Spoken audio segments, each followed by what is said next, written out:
بسم اللہ الرحمن الرحیم۔ اللہم صلی علی سیدنا و مولانا محمد وعلی آل سیدنا و مولانا محمد وبارک وسلم۔ میرے راہ ہدایت کے ناظرین و سامعین، ایک بہت خوبصورت سلسلہ حضور کریم آقا صلی اللہ علیہ وسلم کے بچپن کا ہمارا جاری ہے۔ کریم آقا صلی اللہ تعالی وسلم کی جو حفاظت ہے ہر قسم سے، اللہ تبارک و تعالیٰ نے خود ہی اس کا انتظام کیا ہوا تھا۔ یعنی بچپن میں بھی ان تمام عادات اور صفات جو عام بچوں میں ہوتی ہیں ان سے کریم آقا صلی اللہ علیہ وسلم بہت دور تھے۔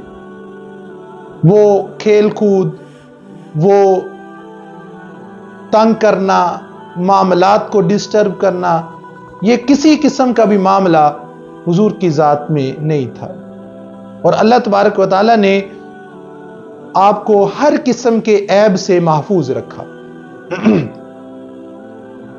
قبل از اسلام تاریخ کا اگر مطالعہ کریں تو وہ دور اس قدر بھیانک اور خطرناک دور ہے کہ انسان کی روح تک کانپ اٹھتی ہے کہ کون سی برائی تھی جو اس معاشرے میں نہیں پائی جاتی تھی، اور اس معاشرے میں رہ کر خود کو ان سے الگ رکھنا یہ بھی بہت بڑا معجزہ تھا کہ حضور کا ان کسی معاملے میں بھی دور دور کا واسطہ نہیں تھا،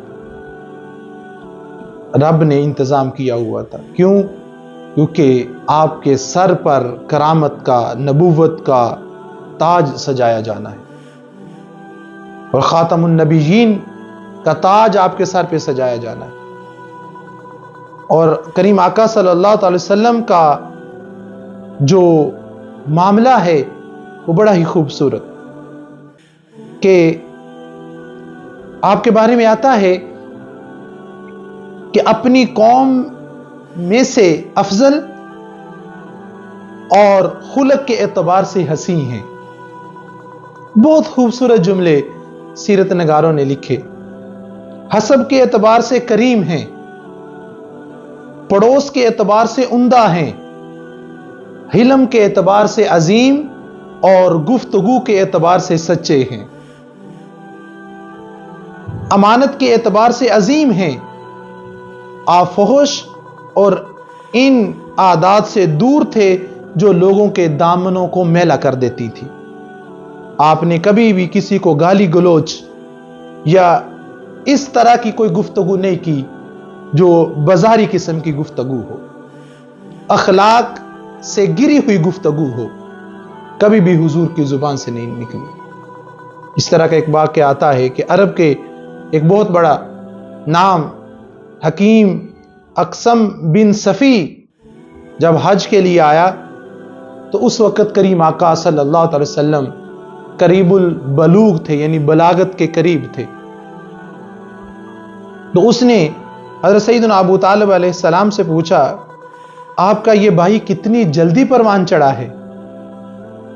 تو حضرت سیدنا ابو طالب علیہ السلام نے فرمایا کہ یہ میرا بھائی نہیں، یہ میرا بھتیجا ہے، میرے بھائی حضرت سیدنا عبداللہ علیہ السلام کا بیٹا ہے۔ تو جب آپ نے یہ بتایا حضرت عبداللہ کا نور نظر ہے، تو حکیم اقسم بن صفی نے کہا یہ دو ذبیحوں کا فرزند ہے، یعنی پہلے ذبیح جو حضرت اسماعیل علیہ السلام اور دوسرے حضرت سیدنا عبداللہ علیہ السلام، کہ ہم نے پیچھے جب حضرت سیدنا عبداللہ علیہ السلام کا ذکر کیا تو اس میں بتایا تھا کہ قربانی کے لیے آپ کا نام نکلا تو آپ کو بچا لیا گیا، 100 اونٹ قربان کر دیے گئے۔ اسی طرح حضرت اسماعیل کو بھی بچا لیا گیا کہ جنت سے دمبا جو ہے وہ اتارا گیا۔ تو اس نے کہا یہ دو ذبیحوں کا بیٹا ہے، فرزند ہے۔ تو جناب ابو طالب علیہ السلام نے کہا ہاں۔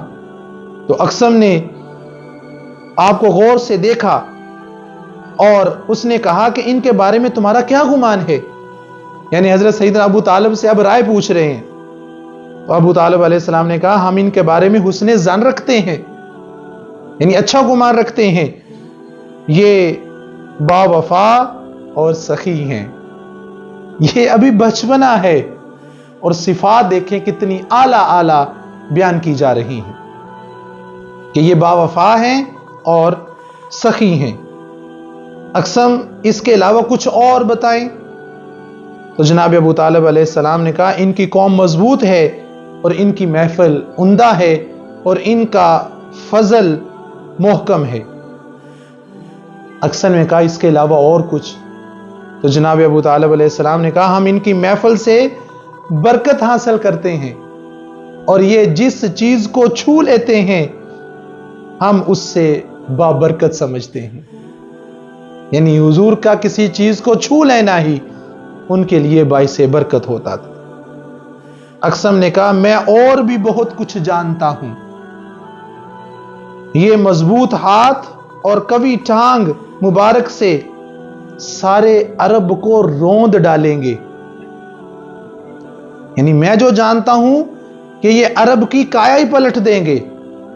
ایسا انقلاب برپا کریں گے کہ جس سے عرب کے حالات بدل جائیں گے. جو پست ہیں وہ بلند ہو جائیں گے اور جو اپنے آپ کو بلند سمجھتے ہیں وہ اوندے منہ گر جائیں گے. اور پھر انہیں عمدہ اور سرسبز و شاداب وادی میں لے جائیں گے. یعنی وہ آپ کی ہجرت کی طرف اشارہ کر رہا ہے. ابھی آپ کا جو ہے وہ بچپنا ہے، قریب البلوغت ہیں، اور یہ وہ چیزیں بیان کر رہا ہے. اور جس نے اب یہ اقسم کہہ رہا ہے جس نے ان کی اتباع کر لی وہ ہدایت پا لے گا اور جس نے ان سے روگردانی کی وہ ہلاک ہو جائے گا. یعنی صفات ساری تو پہلے ہی بیان کر دی گئی تھی، کمالات سارے تو پہلے ہی بیان کر دیے گئے تھے کہ جو ان کے ساتھ جڑ جائے گا وہ نجات پا جائے گا اور جو ان سے الگ ہوگا وہ ہلاک ہو جائے گا. میرے امام نے بھی کہا تھا نا، اعلی حضرت نے، ان سے جو مستغنی ہوا وہ جہنم میں گیا، ہے خلیل اللہ کو حاجت رسول اللہ کی. یعنی کائنات میں کون ہے ایسا جسے آپ کی ضرورت اور حاجت نہیں ہے؟ آپ تو باعث تخلیق کائنات ہیں. تو پھر جو باعث تخلیق کائنات ہے، جو اتنا پاک ہے، اتنا منزہ ہے، اتنا طاہر ہے، تو پھر برائی کا تو وہاں گمان بھی نہیں کیا جا سکتا، وہاں جو ہے وہ شبہ بھی نہیں ہو سکتا. اللہ تبارک و تعالی آپ کی عصمت کی خود حفاظت فرما رہا ہے اور آپ کی نگہبانی خود کر رہا ہے. حالانکہ بچپن میں جب خانہ کعبہ کی تعمیر بھی ہوئی اور یا اس سے پہلے بھی عرب میں برہنہ پھرنا عام رواج تھا، لیکن حضور نبی کریم صلی اللہ علیہ وسلم نے کبھی بھی اپنا سطر کسی کے سامنے نہیں کھولا. ہمیشہ ازار بند میں رہتے، ہمیشہ اپنے جسم کو ڈھانپے ہوئے رکھتے. اور بعض اوقات لوگ پتھر اٹھاتے بچے تو اپنا ازار بند کھول کر اپنی گردن پہ رکھ لیتے، لیکن حضور کریم آقا صلی اللہ علیہ وسلم جب پتھر بھی اٹھاتے تو اپنا ازار بند نہیں کھولتے بلکہ اپنے کاندھے مبارک پر اٹھا کر خود لے کے جاتے. یعنی ہر قسم کی برائی، ہر قسم کے عیب اور ہر قسم کی غلاظت سے کریم آقا صلی اللہ علیہ وسلم کو اللہ تبارک و تعالیٰ نے اس دور میں بھی محفوظ رکھا. یعنی حضور کا بچپن بھی پاک، حضور کا لڑکپن بھی پاک، حضور کا عہد شباب بھی پاک، حضور کی جوانی بھی پاک، اور حضور کی پوری زندگی کا ایک ایک لمحہ جو ہے وہ طاہر اور مطہر اور پاک ہے. اس طرح کی اجلا اور پاک زندگی ہمیں کہیں اور نظر نہیں آتی. اسی لیے تو اللہ تبارک و تعالیٰ نے بھی قرآن میں کہا لَقَدْ كَانَ لَكُمْ فِي رَسُولِ اللَّهِ أُسْوَةٌ حَسَنَةٌ کہ میرے محبوب کی زندگی تمہارے لیے بہترین نمونہ ہے. میرے ناظرین و سامعین، اگلی نشست میں ہم اس سے آگے بات کو لے کے چلیں گے. اللہ پاک ہم سب کا حامی و ناصر ہو.